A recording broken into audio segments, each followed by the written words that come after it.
News ఇక detail చూస్తే 5 రాష్ట్రాల అసెంబ్లీ ఎన్నికల ఫలితాల్లో బీజేపీ హవా చూపించింది. బెంగాల్, అస్సాం, పుదుచ్చేరిలో ప్రభుత్వాలు ఏర్పాటు చేయనుంది. తమిళనాడులో హంగు ఏర్పడింది. 5 రాష్ట్రాల అసెంబ్లీ ఎన్నికల ఫలితాలు భారత రాజకీయాల్లో కొత్త మార్పులు తెస్తున్నాయి. పశ్చిమ బెంగాల్, అస్సాం, పుదుచ్చేరిలో బీజేపీ తన జైత్ర యాత్రను కొనసాగించగా కేరళలో దశాబ్ద కాలం తర్వాత కాంగ్రెస్ మళ్లీ పీఠాన్ని దక్కించుకుంది. అయితే అందరినీ విస్మయానికి గురిచేస్తూ తమిళనాడులో నటుడు విజయ్ నేతృత్వంలో టీవీకే ప్రభంజనం సృష్టించింది. రాష్ట్రాన్ని హంగు దిశగా నడిపించింది.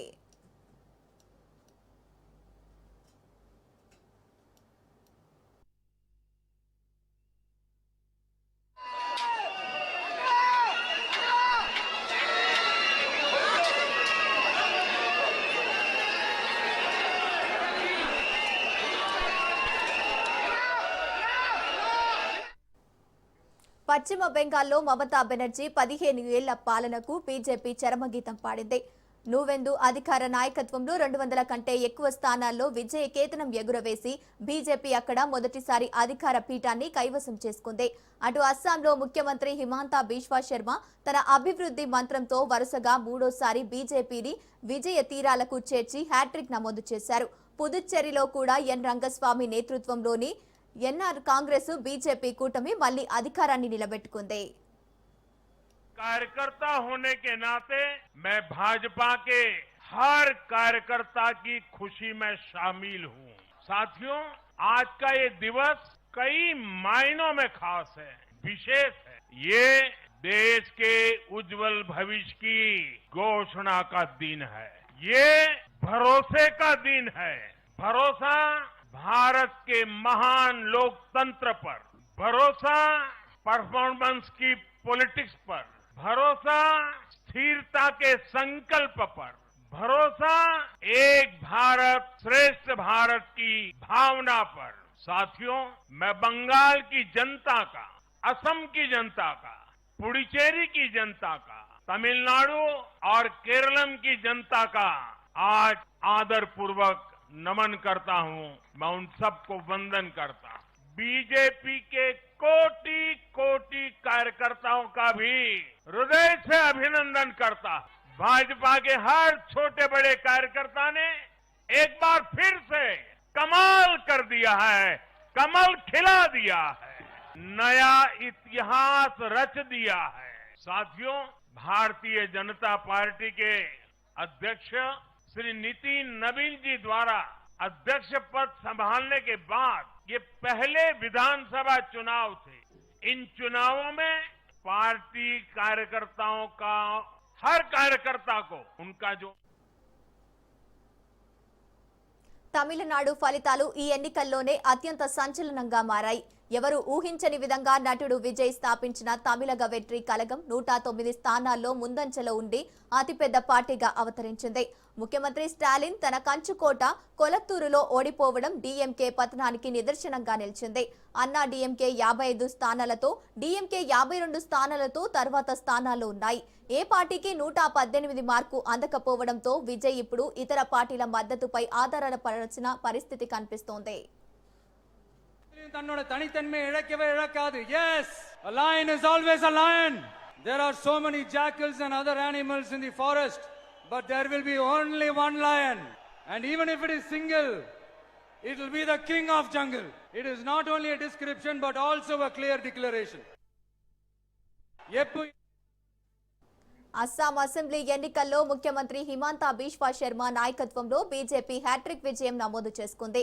హిమాంతా సైతం తన సొంత నియోజకవర్గమైన బలుగ్భరీబ్ అసెంబ్లీ నియోజకవర్గం నుంచి 89,000 పైచిలుకు ఓట్లతో ఘన విజయం సాధించారు. హిమాంతా బిశ్వా శర్మ 2015లో కాంగ్రెస్ ను వీడి బీజేపీలో చేరారు. 2021 నుంచి అస్సాంలో బీజేపీకి కీలక నేతగా నిలిచారు. అస్సాం ప్రతిపక్ష ముఖచిత్రం పేరుగాంచిన కాంగ్రెస్ ఎంపీ గౌరవ్ గొగోయ్ ఓటమి చెందారు. జోర్హాటు నియోజకవర్గంలో గొగోయ్పై పోటీ చేసిన బీజేపీ అభ్యర్థి హితేంద్రనాథ్ గోస్వామి 69,439 ఓట్లు సాధించగా గొగోయ్కు 46,257 ఓట్లు మాత్రమే వచ్చాయి.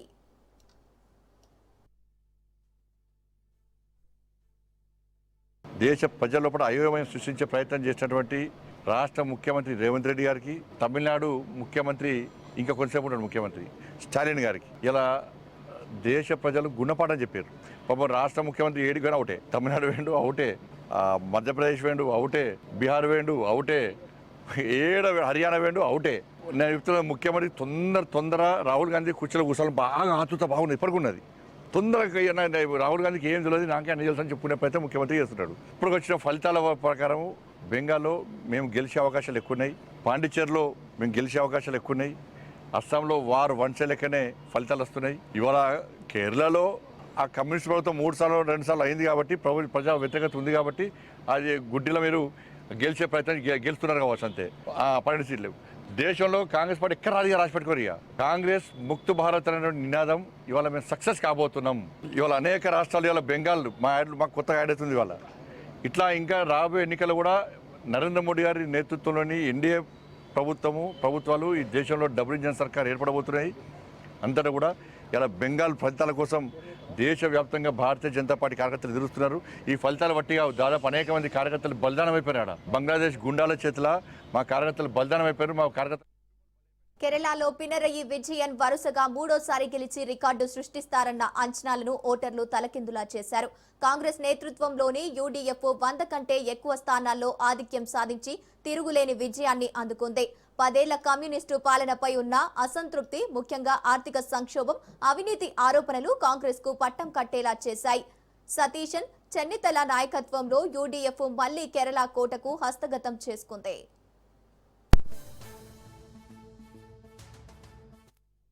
లో ఉన్నా లేకున్నా కాంగ్రెస్ ఎప్పుడు రాజ్యాంగ విలువల కోసమే పోరాడుతుందని, కేరళంలో విజయం సాధించడం కాంగ్రెస్ పార్టీకి సంబంధించిన విలువలతో కూడుకున్న గెలుపు. అదే కేరళంలోని ప్రజలందరూ కూడా ఒక తాటిపైకి వచ్చి భారీ మెజారిటీనిచ్చి మా నాయకులు మల్లికార్జున్ ఖర్గే గారి నాయకత్వంలో, మా యువ నాయకులు రాహుల్ గాంధీ గారి నేతృత్వంలో కేరళంలో కాంగ్రెస్ పార్టీని పెద్ద మెజారిటీతోని ఇచ్చి గెలవచ్చడం మా అందరికీ కూడా ఒక స్ఫూర్తిదాయకమైంది.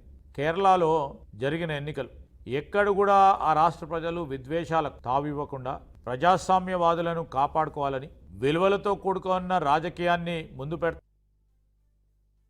ఈ దేశంలో బాబాసాహెబ్ అంబేద్కర్ గారు రచించిన రాజ్యాంగం ఉన్నంత మేరకు, ప్రజాస్వామ్యం ఉన్నంత మేరకు భారతీయ జనతా పార్టీ కలలు కంటున్నటువంటి కాంగ్రెస్ ముక్త్ భారత్ అసాధ్యము. ఈ ప్రజాస్వామిక మూలికలకు వేదిక అయినటువంటి కాంగ్రెస్ పార్టీ ఈ దేశంలో మళ్ళీ అధికారంలోకి వస్తూ ఉంది. వీళ్ళు కలలు కంటి హిందుత్వం పేరు మీద దేశ విభజనకు సంబంధించినటువంటి ఆలోచనతోటి, అంటే మతపరమైన అంశాలను రెచ్చగొట్టేటువంటి ఆలోచన ద్వారా పరిపాలించడమే శాశ్వతం అనుకుంటా ఉన్నారు. ప్రజాస్వామ్యం తప్పకుండా గెలుస్తుందని తెలియజేస్తూ ఈరోజు కేరళ కాంగ్రెస్ పార్టీ గెలుపు పట్ల తెలంగాణ పెద్దలు శ్రీధర్ బాబు గారు చెప్పినట్టుగా అందరం కూడా వారికి అభినందనలు తెలియజేస్తా ఉన్నాం. ఈరోజు కాంగ్రెస్ పార్టీ గెలవడానికి రాహుల్ గాంధీ గారి, ప్రియాంక గాంధీ గారి, ఖార్గే గారి నాయకత్వంలో కష్టపడి ప్రజలు అక్కడ ప్రభుత్వాన్ని ఎన్నుకునే విధంగా. కేంద్రపాలిత ప్రాంతమైన పుదుచ్చేరిలో 22 స్థానాలలో ఎన్డీఏ కూటమి ఆధిక్యంలో ఉండగా కాంగ్రెస్ 4 స్థానాలలో, ఇతరులు 4 స్థానాలలో ఆధిక్యంలో ఉన్నారు.